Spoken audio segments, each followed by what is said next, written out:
I created this book myself on Amazon KDP Books and I wanted to see the actual quality, so I bought an author's copy, and here it is.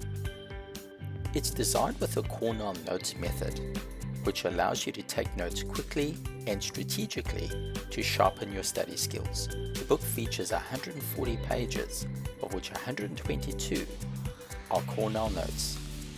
There are also lined pages, concept maps, important calendar dates, space for pictures and diagrams and graphs, and a doodle page for when you feel just plain bored. I'm really impressed with the quality of the fonts that I chose for this book. They look really great on the pages.